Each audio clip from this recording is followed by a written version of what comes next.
You've seen the movies. Gunfights in the street every day. Bodies everywhere. Lawless chaos. The Wild West was the most violent place in American history, right? Wrong. Let's look at the actual numbers. Dodge City, Kansas, supposedly the wildest town in the West. In 1878, its most violent year, how many murders do you think happened? 5. Total. For the entire year. Tombstone, Arizona, famous for the gunfight at the OK Corral.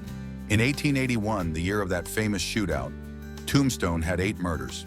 Compare that to modern America. In 2019, St. Louis had 194 murders. Chicago had over 500. The Wild West wasn't even close to modern violence levels. Here's something else the movies don't show you.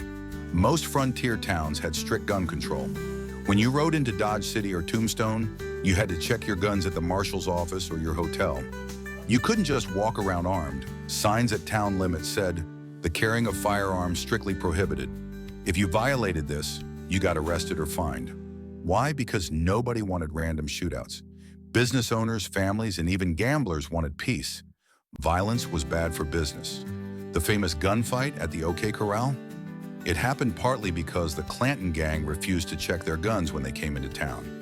That's why the Earps confronted them. So where did the myth of constant violence come from? Dime novels. Starting in the 1860s, cheap pulp fiction sold stories about the West. Writers like Ned Buntline made up wild adventures featuring real people like Buffalo Bill Cody and Wild Bill Hickok. These novels sold millions of copies in eastern cities.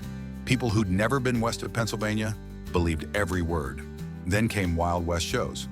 Buffalo Bill's Wild West show toured America and Europe starting in 1883, featuring reenactments of gunfights, Indian attacks, and bank robberies. Pure entertainment, but audiences thought it was real.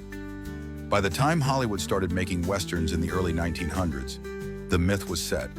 The West had to be violent and lawless, or the movies wouldn't sell. Here's the reality.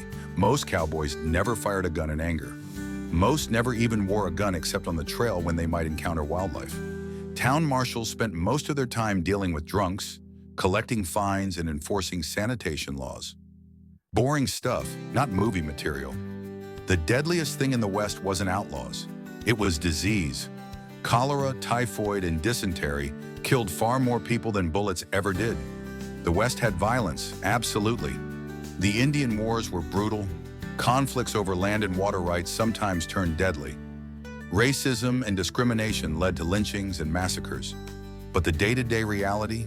Most frontier towns were trying to become respectable, civilized places. They wanted churches, schools, and businesses, not shootouts. The Wild West was wild in the sense that it was undeveloped and isolated, but it wasn't the non-stop bloodbath Hollywood created. The myth served a purpose. It made white settlements seem heroic. It justified violence against Native Americans. It created a romantic vision of American expansion. But if you actually lived in Dodge City in 1878, you were statistically much safer than if you live in many American cities today. The Wild West? Not that wild.